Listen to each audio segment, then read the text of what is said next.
हम भैया उन्नाव से हराना शमशुद्दीनपुर से हैं। मेरा नाम पिंटू राजपासी है। आप यहाँ पे जिस मामले में आए हैं, आपको क्या लगता है न्याय दादा को मिलेगा नहीं मिलेगा? हमें तो भैया आज 15 दिन गुजर रहे हैं, जाते जाते आज कितने दिन दीपावली की घटना है। अगर न्याय देता प्रशासन तो ये दिन देखने को नहीं पड़ता, जो लाखों की संख्या में, हजारों की संख्या में हम लोग इकट्ठा हुए हैं, तो ये दिन देखने को नहीं पड़ता। ये प्रशासन को जो लाठियाँ भांजनी पड़ती, यार प्रशासन यहाँ लाठियाँ नहीं भांजता होता, हमको न्याय मिल गया होता। लेकिन पूरी तरह से देखा जाए या प्रशासन से हमसे कोई वास्ता नहीं, प्रशासन हमको न्याय नहीं दे सकता, क्योंकि वो देखा जाए एक RSS का गुंडा है, भारतीय जनता पार्टी के संरक्षण में रह रहा है, इसलिए वो संरक्षण मिल रहा है, इसलिए वो जाकर ना कोई बीमार है ना बीमारी का नाटक बना करके एक प्राइवेट हॉस्पिटल में एडमिट है जाकर। उसके जैसे वीडियो वायरल हुई थी, बोला था कि हम बहुत बीमार हैं, हमें ये सब फंसाने की साजिश लोग कर रहे हैं। कौन कर रहा है? दादा रामपाल पासी क्या करेंगे? वही बता रहा था पम्मू गुप्ता जो है। क्यों करेंगे भाई? अरे भैया ये क्यों करेंगे? सुनो, अगर ये कोई युवा होता, कोई भाई हमारा होता, युवा होता तो मैं समझ सकता था, लेकिन वो बुजुर्ग है, उनको मरने की अवस्था में क्यों उसको फंसाएंगे जाकर के? बताइए क्यों हमको उसको जरूरत पड़ी है, उनको फंसाएंगे जाकर? जैसे कि ताराचंद रावत स्थानीय नेता है, वो बोले थे अगर किसी अन्य बिरादरी के साथ हुआ था, अन्य जात साथ हुआ था, तो अब तक कुछ ना कुछ कार्रवाई हो गई होती। भैया तुमको सही बता दें, ये मुस्लिम समाज के साथ होता है या एससी समाज के साथ हुआ होता तो ये देख लेना, पूरा घर समेत, परिवार सब बंद समेत उसको कुर्की कर दिया गया होता, उसके घर पे बिल्डोजर चल गया होता। लेकिन मुस्लिम समाज के साथ होता, उसको इनकाउंटर कर दिया गया होता। लेकिन वो एक गुप्ता है, बैकवर्ड समाज का है, लेकिन नेता भारतीय जनता पार्टी गुंडा है और RSS का दलाल है, इसके लिए उसको न्याय उसके साथ नहीं हो रहा। आपका कहना है अगर पारसी समाज गुप्ता को मुंह चिटाया होता तो पारसी समाज के घर पर बिल्डोजर की कार्रवाई हो गई होती ना? एससी समाज के किसी व्यक्ति के साथ अगर ऐसा हुआ होता ना, तो तुरंत दूसरे दिन उसके घर पर बिल्डोजर चल गया होता, उसको उठा के जेल में बंद कर दिया होगा, तो हो सकता है उसका इनकाउंटर भी भारतीय जनता पार्टी करा देती। लेकिन वो भारतीय जनता पार्टी का गुंडा था, इसलिए उसको कार्रवाई नहीं। यहाँ पे कितने संगठन पहुंचे हुए हैं, कितनी पार्टियां पहुंची हुई हैं? पार्टी और संगठन की मैं बात नहीं करना चाहता हूँ। मैं यही कहूँगा कि यहाँ पे समाज के लोग सभी पहुँचे हुए हैं, समाज को न्याय दिलाने, जो समाज शर्मसार हुआ उसको न्याय दिलाने के लिए सभी साथी यहाँ उपस्थित हुए हैं। अगर न्याय मिलना होता तो न्याय 10 से 11 दिन हो गए लगभग, न्याय मिल गया होता, अन्याय की बार क्या लगा?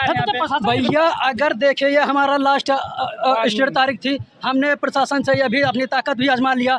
अगर आज हमको न्याय नहीं मिलेगा तो हमारे पास और भी विकल्प हैं। 1 घंटे की मोहलत देंगे, एक इंटरनेशनल हाईवे को जाम कर देंगे और फिर चाहे लाठियाँ भांजे और चाहे जेल में भेजे। हम भी कमजोर नहीं, हम सोच लेना, हम जेल भरो आंदोलन चलाने का क्षमता रखते हैं। अभी जैसे कि हमारे थे BTS के पास, बोले थे योगेश पासी ने कि हम यहाँ पे हमारे कार्यकर्ता जितने आएंगे हम वहीं पे रुकेंगे, और वहाँ पे जो कार्यकर्ता उनके रुक रहे थे, जैसे कि भीम आर्मी और सोहेल आर्मी के काफी पार्टी के सदस्य कार्यकर्ता थे, और वहाँ पे प्रशासन पहुँच गया, उनको रफ्तार के मार रहा है। ये कौन सा नियम है प्रशासन का? तो हमारे नेता राष्ट्रीय अध्यक्ष डॉक्टर अलकादर जी को जी कोतवाली में ठाकुर में रखे हुए हैं, अभी कल आज भी रखे हुए। नजरबंद किए हैं क्या? उनको रातों में रोक लिया गया, वो चौक में रोक रखा है। क्यों रोक रखा है? उनको आने नहीं है। प्रशासन कहीं ना कहीं जनता का डर रहा है क्या?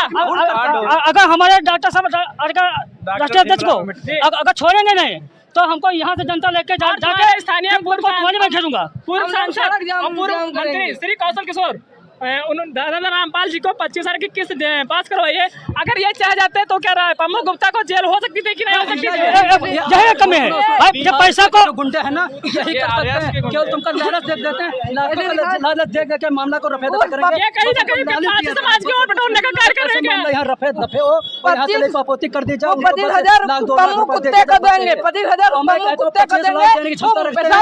युवा समाज पम्मू गुप्ता आप कहाँ देंगे? कहाँ के रहने वाले हैं? हम बाराबंकी के रहने वाले हैं।